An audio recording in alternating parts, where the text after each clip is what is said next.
Hey everyone, it's Sally here with Women That Hunt. We've had a lot of requests on how to make some natural soap. So today I'm going to show you how it is we do that. There's a couple of main ingredients that you're going to need, but basically you're going to need your tallow, water, and lye. So I'm going to show you exactly what we need. So for this recipe, we are going to be using rendered tallow,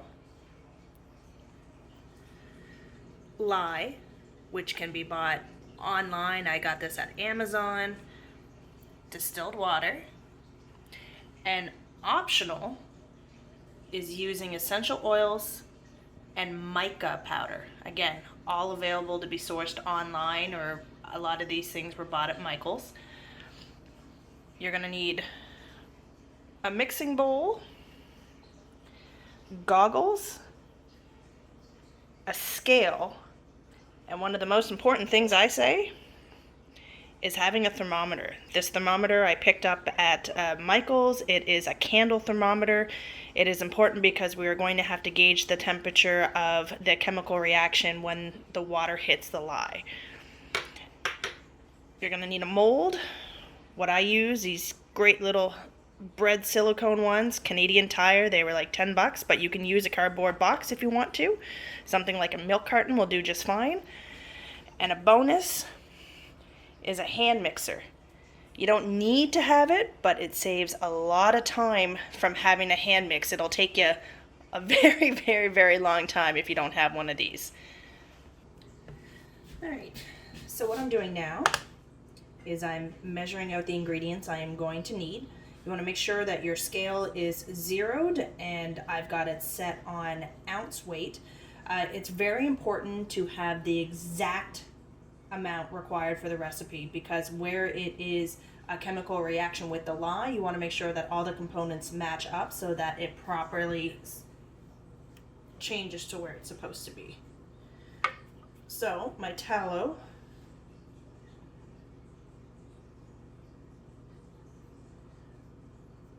I want 40 ounces of tallow, and I might have to do that in 20 and 20 because my container won't hold 40. And make sure it is exact. And we are going to put this on the stove to heat up. Right. I'm exactly at 20 ounces, so that is half of what I'm going to put in, because remember I said you want 40 ounces. The recipe will be in the description, guys, so don't worry, we'll have it there for you, okay?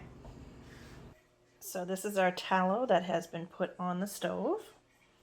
I just have it at a medium heat, and all you want to do is you want to heat your tallow until it's in its liquid form, because it mixes better, and we want it to be our clear liquid again. So while our tallow is heating up and going back to liquid form, we're going to measure out the lye. Now, you guys see me with my goggles on because this is the most dangerous part of soap making. Lye is a caustic chemical, and it can cause irritation and burning to the skin. So this is my lye, and you can see that it's like a powder form. It's kind of like crystallized. I'll show you this here. That's how it comes. Okay. Now I always keep a little bit of vinegar in a container, because this, if you get it on your skin, if you get the lye on your skin, this will neutralize it. So if it starts burning on your hands, if you're not wearing gloves, spray it with a little bit of vinegar, and that's going to neutralize the burn. So we are just going to make sure that we have our exact measurements for our lye, which is going to go right onto our scale. Let's see if we can get that going. Remember to zero out your scale, and you must have exact measurements. And be very, very careful when handling this stuff. You want to make sure that there is no water near your chemical, because it will react and it is not good.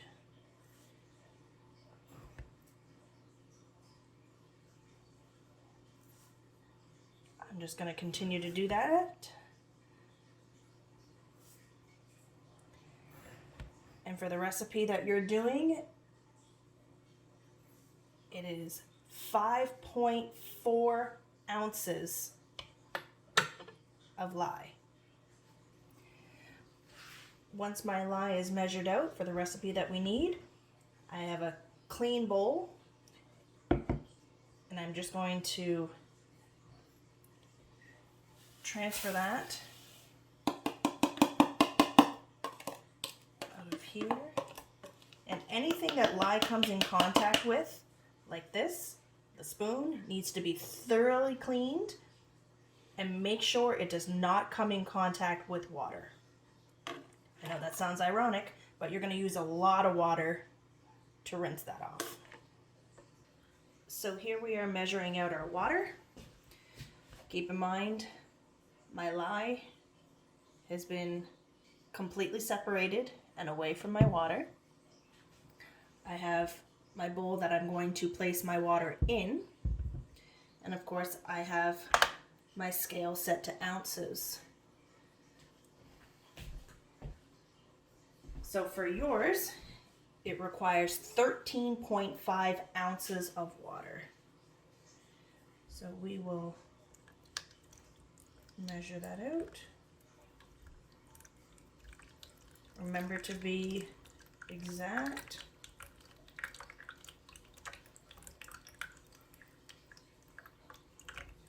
Pour slow because it's easy to go over. You got to let your scale have time to adjust.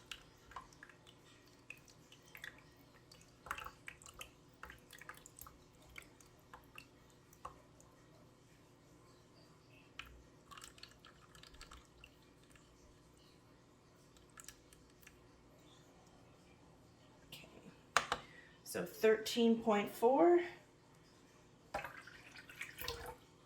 goes into a clean bowl. And if you notice, I've been cleaning my scale pieces in between. Alright, so here is the dangerous part of making soap. Now, I have moved this outside because the next part you want to do needs a ventilated area. You do not want to do this in the house if you can avoid it. If you do need to do it in the house, try to use it over the stove where you have your ventilation there. So I have my water, okay, and I have my lye in a separate bowl. Now I want you guys to pay attention very carefully that you never add the water to the lye. You will make it explode. You must take the lye and add it gently to your water. If you do it the other way around, it's going to spit and bubble and have a heated reaction. So, always, always, always add your lye to your water a very little bit at a time. And you'll actually start to see the thermal reaction that happens because your water is going to go from being room temperature and it will actually boil. So be prepared for that. That is normal. That's why we do it outside. And take it slow because if you put it in too quickly, you'll have it bubble over. So just a little bit at a time.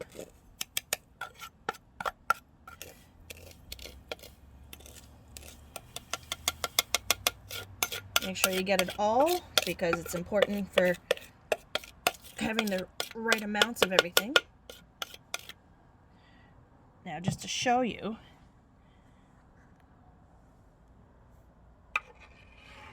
start stirring it in.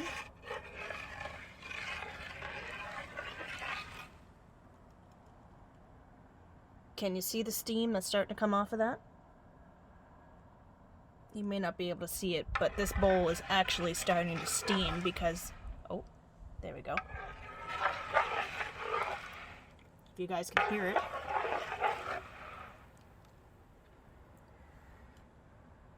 That is the thermal reaction that you want.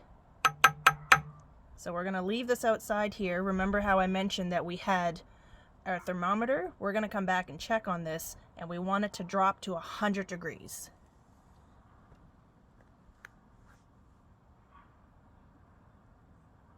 Now you can really see the steam.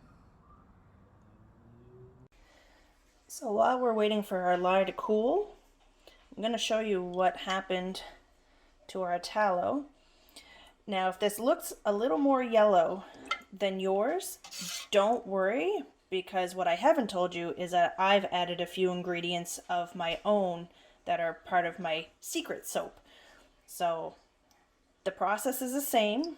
This liquid is going to be added to the lye, so it's not a big deal. Yours will probably be a little bit lighter than mine, but this is how your tallow should look after it's been heated, minus the color. So we're back out testing our lye. We've given it some time to cool. And like I said, we want to make sure that it drops to about 100 degrees. It's really hard to see it there, but we're at 100, so this is ready to mix in with our fats.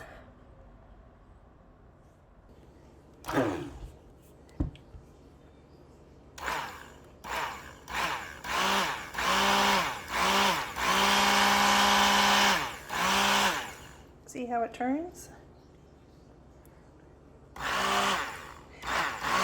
So all we're going to do is we are going to keep mixing this until we reach trace. So I'll show you what that looks like once we get there. Just going to keep mixing and mixing and mixing until it starts to thicken up. So as you can see, we've been mixing for about 10 minutes with the mixture, and we are starting to get what's called trace. Trace is when you're able to lift it up and it actually keeps shape on top. See, like that? It's going to go to like a pudding texture. So there is such a thing as over mixing your soap. It's not going to hurt it, it just makes it harder to work with.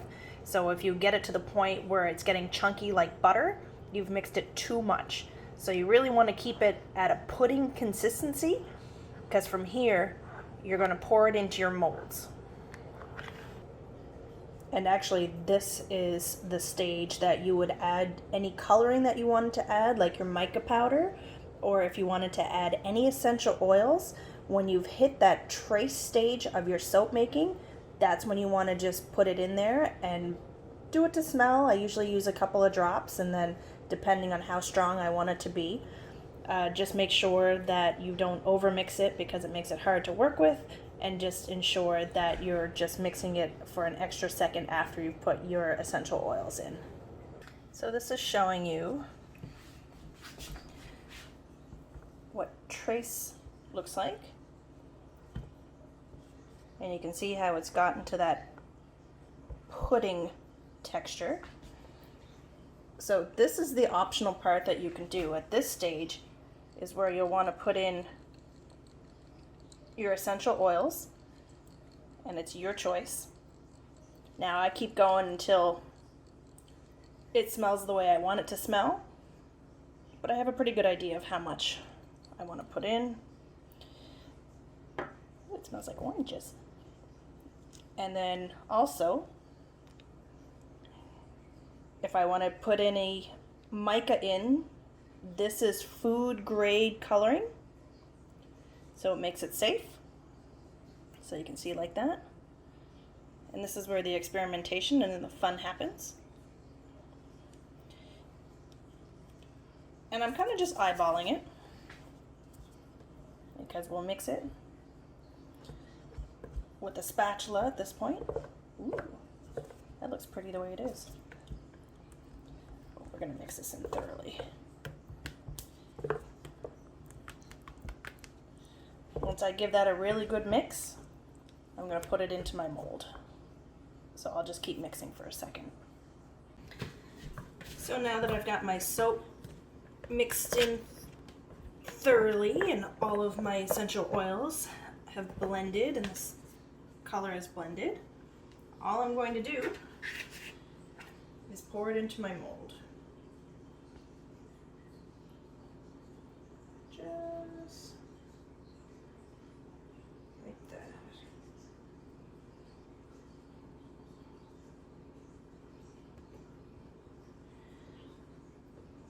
So when you finally get all of your soaps into the molds that you want to use, you're actually going to cover them and let them set up overnight. So it's one of those things where it needs time to start hardening. I'm just going to keep going here. But the lye is still actually working, so keeping it warm by putting a tea towel over top of it and insulating it will give you a better quality soap. Now, technically, in about 5 days from now, the soap is safe to use because by then all the lye has had its chemical reaction called saponification, and it is technically safe to use. However, the general rule of thumb is that you want to leave your soaps cure for about 4 to 6 weeks because it allows it to harden. And you know when you get in the shower and you have a bar of soap whittle away to nothing so quickly, this will stop that from happening. So the longer you let it cure, the better quality soap you're going to have, because as it hardens, it'll stay and keep its shape better. But it is safe to use after 4 or 5 days. If you really want to try it and see. There we go. So if you can see, I have it all in my mold. I will cover that and let that sit overnight, and in the morning I will take my blade and I will cut those into the size that I want them to be. Now, you can experiment with different recipes. The one I've given you is very primitive. It is a very basic soap with 3 ingredients. However, if you go on to the internet, and you can find it at thesage.com, you can actually work out your own recipes, kind of like the one I've done over here, which is a swirl soap. So it all starts with the same ingredients, but it'll be up to you how you decide exactly where you want to go with it. Thanks for watching. Don't forget to hit the like and subscribe and share this video with your friends.